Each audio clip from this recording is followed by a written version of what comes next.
age. Yes. Aging. Yes. Aging is the disease because everything else comes from aging. And yes. There's been a lot of trials recently, Yes. or there's one trial in particular, the TRIM trial, where they're showing that it is possible to start reversing your age. There's fasting, there's all this sorts of different stuff. Yeah. Do you know your epigenetic age? I do. I just had it done recently. So I'm 62, but I'm 51. 62 chronologically, 51 biochemically. Cool. But there's so many beautiful experts in longevity, but Dr. David Sinclair is, I think, one of the best. He's one of my dearest friends from Harvard. And he took his 80-year-old father, who since he was 70, barely walked, never worked out, seemed to be losing cognitive capacity, and transformed him with a couple of very simple tools that make your body stronger. He now outlifts David in the gym. He walks, I think it's 2 or 3 miles every day. His cognitive came back. But here's the part you understand. I don't know if this is too complex. I'll keep it really simple. Most people know today, your DNA is not your destiny. Those 3.2 billion letters from your father and your mother, they're like the plan. But what matters is what gets turned on and turned off, which genes get turned on and turned off. So your epigenome, which means epi means above, think of it like the piano is the plan, the piano is your genome, your DNA. The player is the epigenome. And the epigenome is affected by diet, exercise, sleep, right? All the things, chemicals you're exposed to, et cetera. But there's something above that was discovered by David Sinclair and a couple other researchers. One was a Nobel Prize winner. And that is, there are these things called sirtuins. You don't have to remember the word, but just think of them as 7 master genes. These sirtuins do 2 things that are critical for your life. Now you're 25? 26. 26, right? So you're not thinking about this very much right now. You got a mansion, you got a young team that's fixing it up. And no, I'm obsessed. I'm thinking about all of it. Okay, well, I'm glad I'm trying to get ahead of it. Okay, I want to live to be 150. Most people aren't thinking that way when they're your age, but because you're an athlete, you're thinking it this way, right? Most people don't. But check this out. Your sirtuins do 2 things that are sometimes in competition as you get older. First, they turn on and off genes. And whether you get age older, quicker, faster, or slower, what happens to you disease-wise is which genes are turned off. You don't want certain genes turned on at a certain stage. These sirtuins affect the epigenome and shape that. They also affect inflammation, which as an athlete is the basis of all kinds of challenges.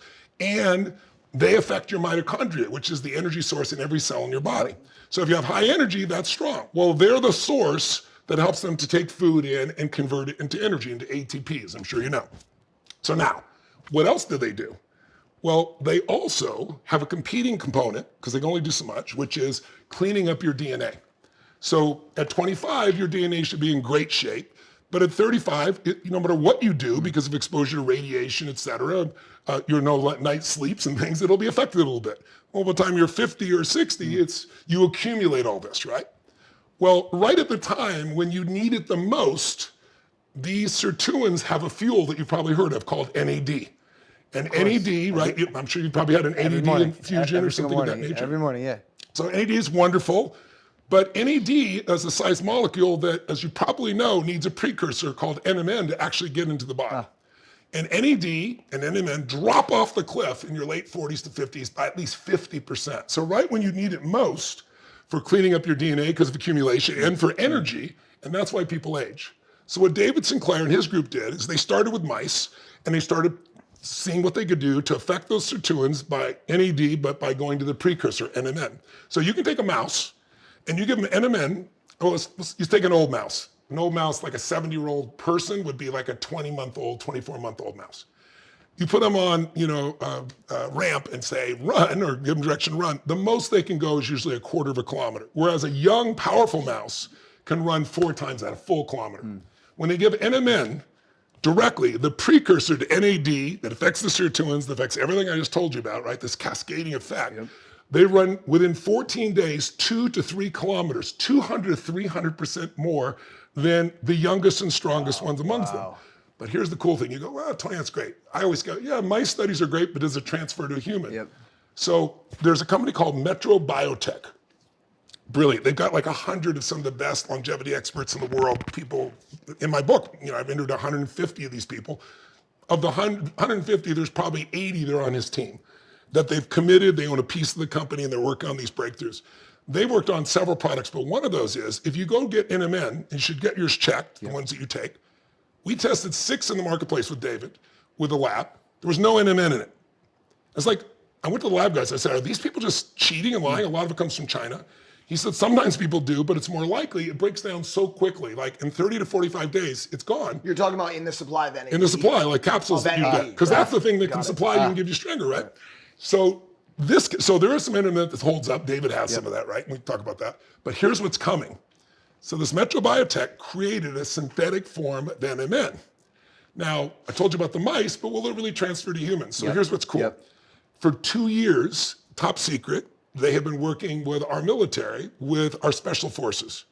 And about a month and a half ago in Boston, the commander got so excited, he slipped the beans.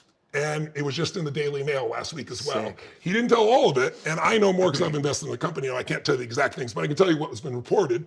What's been reported is the commander said they've had almost identical response as they saw in the mice, meaning, first of all, the mice only get 30%. Like your NMN, you might get 30% uptake max.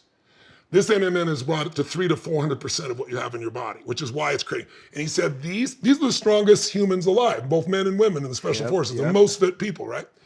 Endurance has exploded, he said, very much like the mice. He said, secondly, muscle development has completely changed from the same stimulus, like the same workout, they're getting more muscle.